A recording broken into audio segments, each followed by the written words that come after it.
Today, I have the pleasure of presenting an inspiring conversation with Jane, a dedicated teacher at St. Paul's Comprehensive School in Nairobi, Kenya.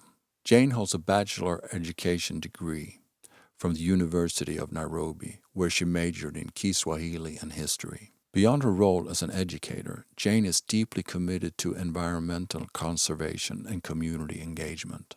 Her passion for the environment was sparked after attending a transformative course at St. Elizabeth Primary School, which inspired her to launch an impactful environmental project. Through this initiative, she has actively involved the students in activities like tree planting, waste management, creative arts, and seed collection.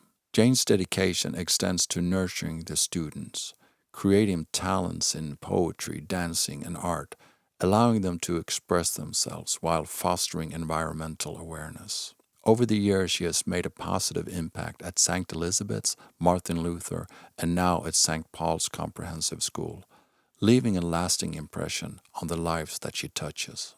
Join me as we learn more about Jane's work and her passion for making a difference through education and environmental stewardship. Here's Jane.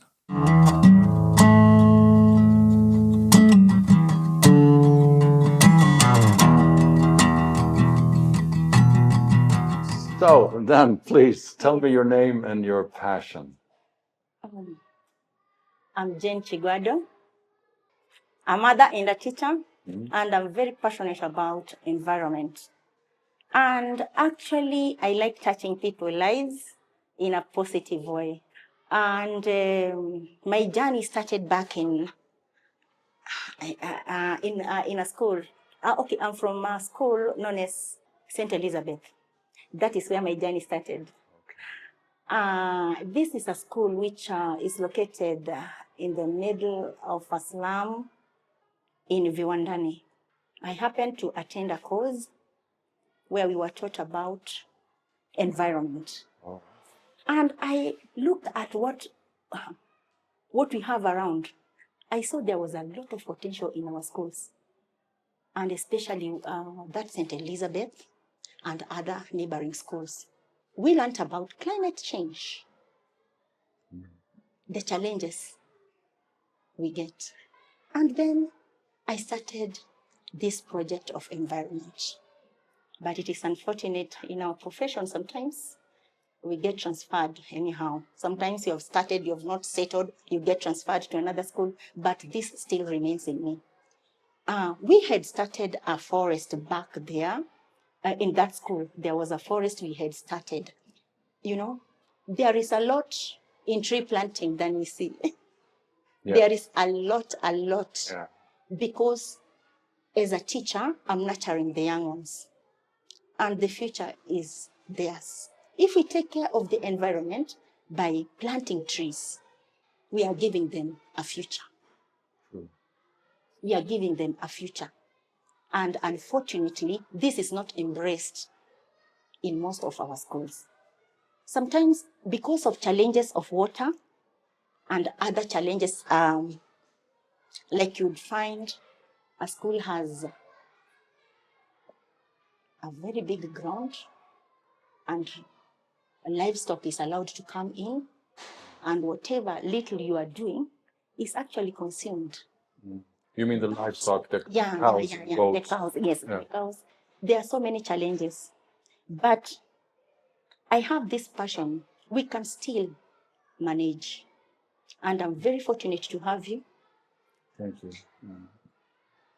I'll forever thank Maria for connecting me with you. I hope we'll be able, especially here in St. Paul's, to bring out the objective that we have, because we have solid objectives.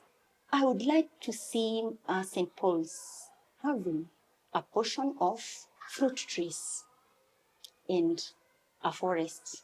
And by so doing, I'm teaching the young ones. Like today, we are going to plant trees with the grade 2 children. I'm instilling very important values in them. They know, they already know. Apart from what they learn in classrooms, they know they are supposed to take care of their environment. We actually do take care of our environment, and we have taught them.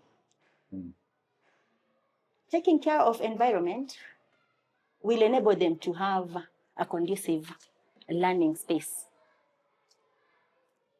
They'll be avoiding many diseases in their areas, and this is not only in school, but also in their homes. So what we actually do, the activities we do in my project, Yes. we plant trees, we clean the environment. We sensitize the children on the importance of having a clean environment and also taking care of the trees, because the future is theirs. And the trees give them life. They do. Now, having this important objective at the back of my mind, sometimes I get challenged. Like now, we don't have enough water, but the tree planting must kick off, must go in. And with your help and others, I know I'm going to achieve my objective. I'm sure. Yes, I'm going to achieve my objective, and it will be my pleasure. I'll have touched the children's lives in a very positive way. In a very, very positive way, because they are growing and they'll go to other places and they'll go with these values. Like in my project, I do have high school girls. They are planting trees wherever they are. They are encouraging other children to do just the same, to sort out garbage, to sort out the white paper from plastics in their own small ways. They'll have an impact in the climate. In the climate, they'll create an impact. And those are the seeds that you are planting in them. So you have the role of what you are doing has a lasting, very long lasting effect, because it kind of spreads. Yes. Yes. Yeah, despite the fact that we are challenged, I want to believe it is something I can do. I can do it. With the grade 2 children, assisted by grade 7, we are going to have fruit trees growing in St. Paul's. And in 10 to 20 years to come, St. Paul's will not be the same again. The school will be self-sufficient. They'll have fruits in their environs. And this is something that would be very satisfying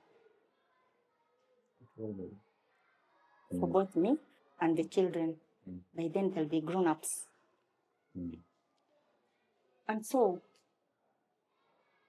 I'm really passionate about this project of mine. In my previous school, we were visiting some forests and we really planted trees. You have the pictures I'll show you.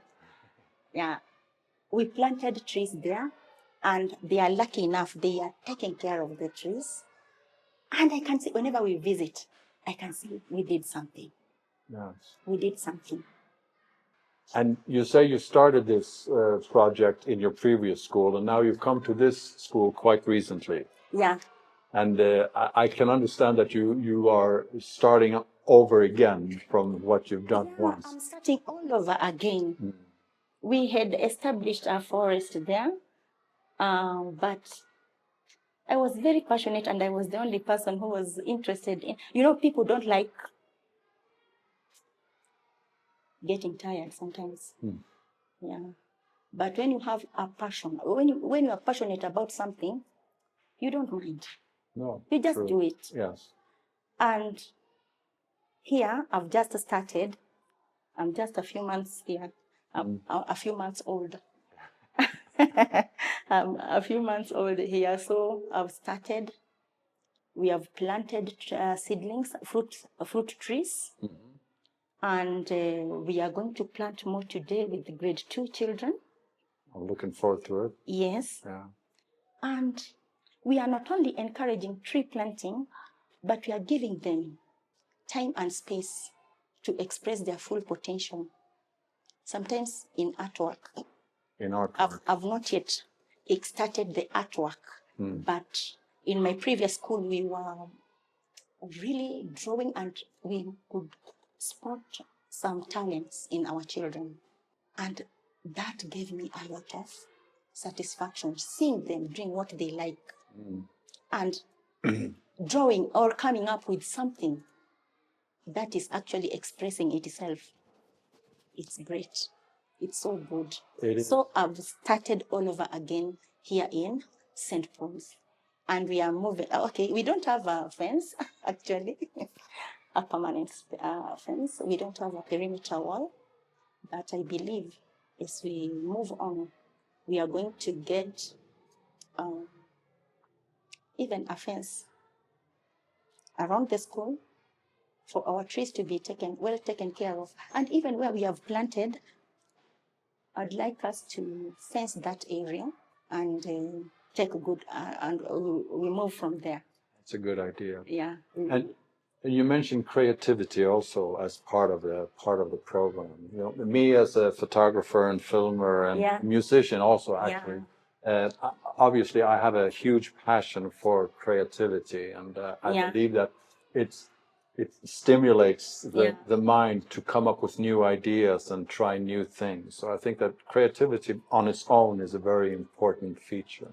Yeah, we do have creative activities like dances. And I have a very vibrant pupil here who will be giving a speech about water. Oh. Will give a very good speech about water.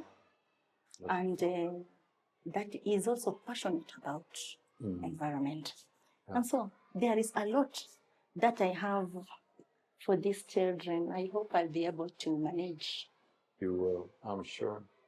I hope I'll be able to manage because right now I'm super challenged. I have a child who is very passionate about what we are doing. He's an environmentalist. That's good. And he's ready to talk about water.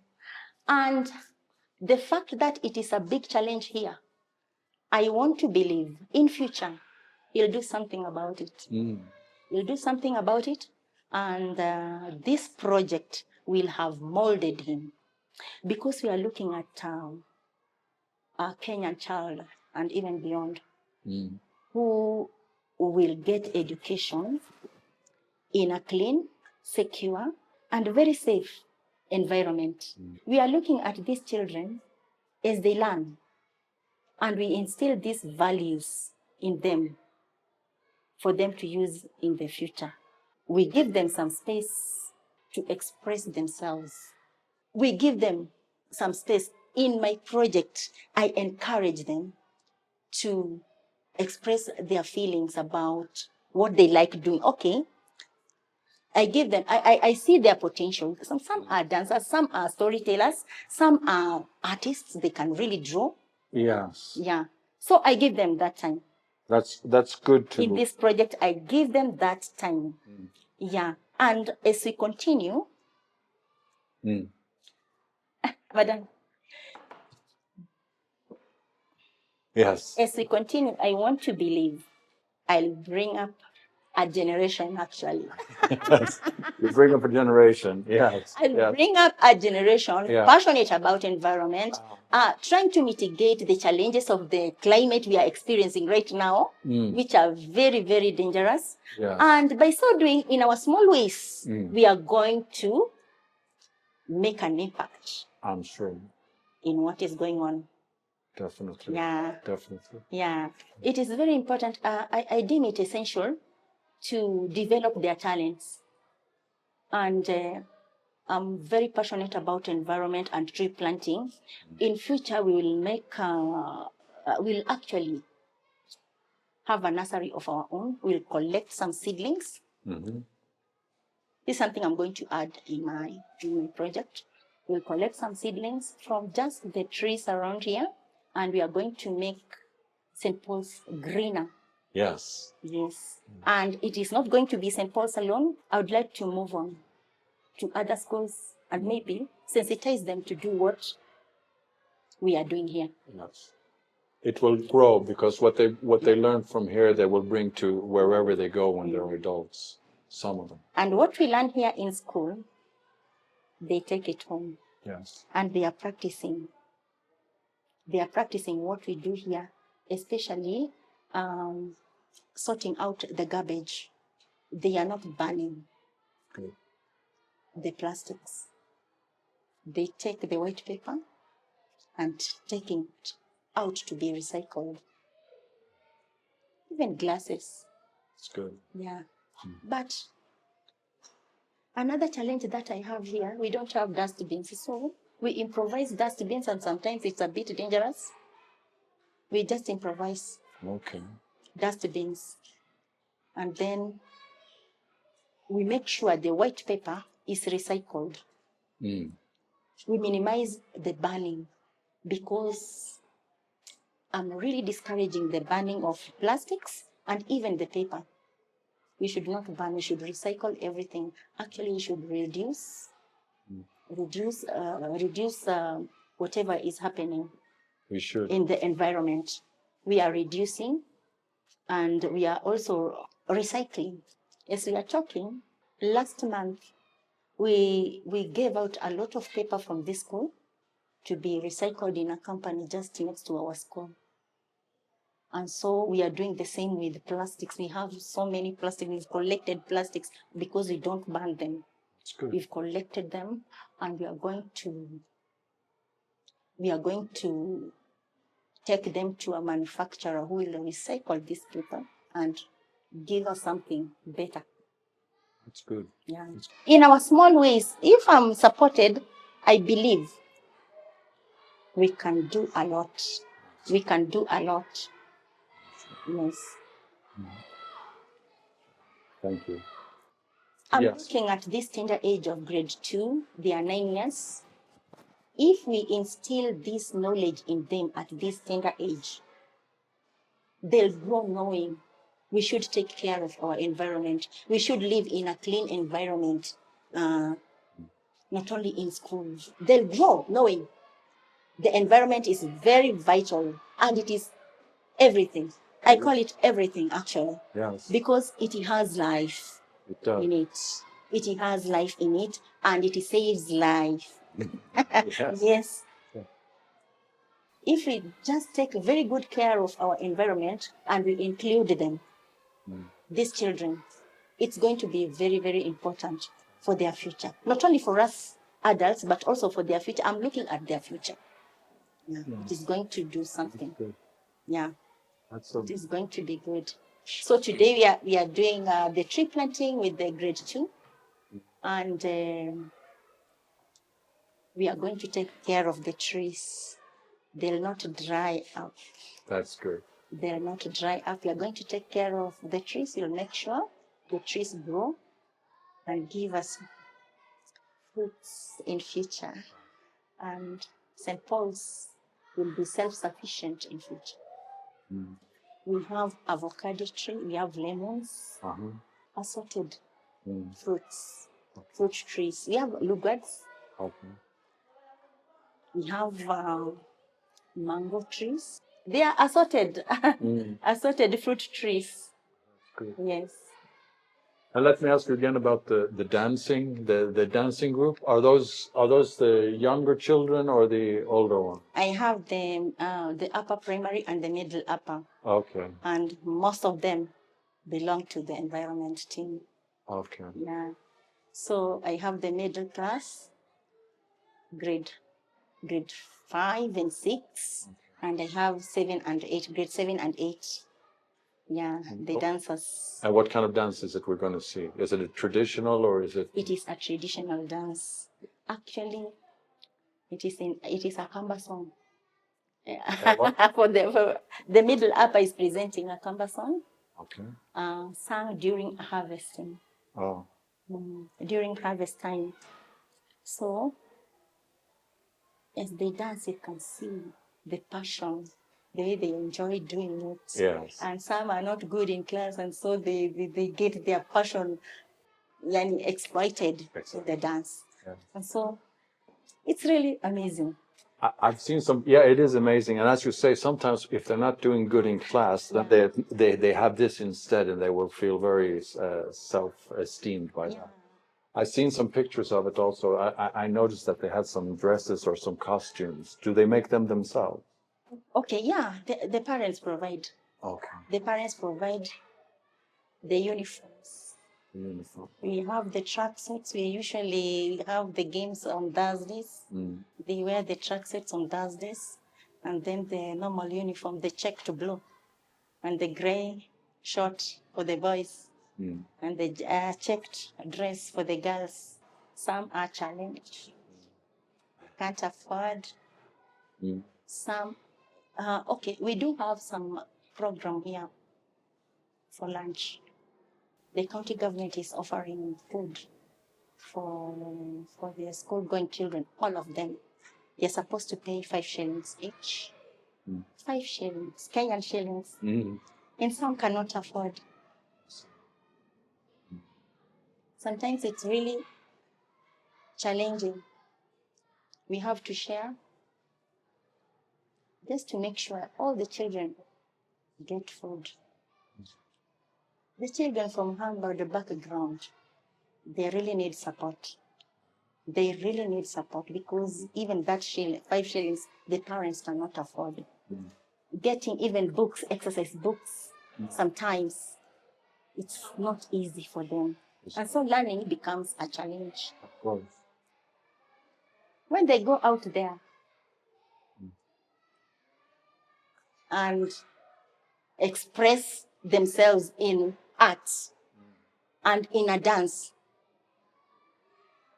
they get encouraged. They do. So this is what I'm doing. Yes. In a nutshell. Very, very interesting. I'm looking forward to see it all now.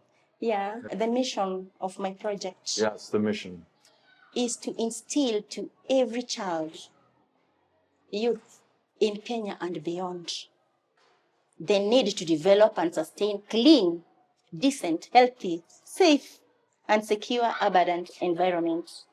That is my mission. I'm also looking at my vision. I don't know whether I'll manage, but I believe I will do it. Our environment, our children, our posterity. Actually, a world where every child lives in a clean, decent again, healthy, safe, secure, abundant environment, and is able to fully realize their potential. I'm doing it in a very tiny way, in a very small way, but I believe there is something. When I look at the plants, the fruit trees we have planted there, growing every day, although some dry up and we replace them. And we keep on keeping on because it must happen. Yes, it has to. It has to do. So I'm looking forward to actualizing this mission and vision of my project. It's an amazing project, and it's definitely worth to be seen. Thank you. Thank you for listening to this week's episode of Worth to Be Seen, where we spoke with Jane at St. Paul's Comprehensive School in Nairobi, Kenya. Now, there's more to this story than we could fit into this episode, so please stay tuned and we will come with an update on what happened next. It was quite some amazing things that have developed there. Thank you.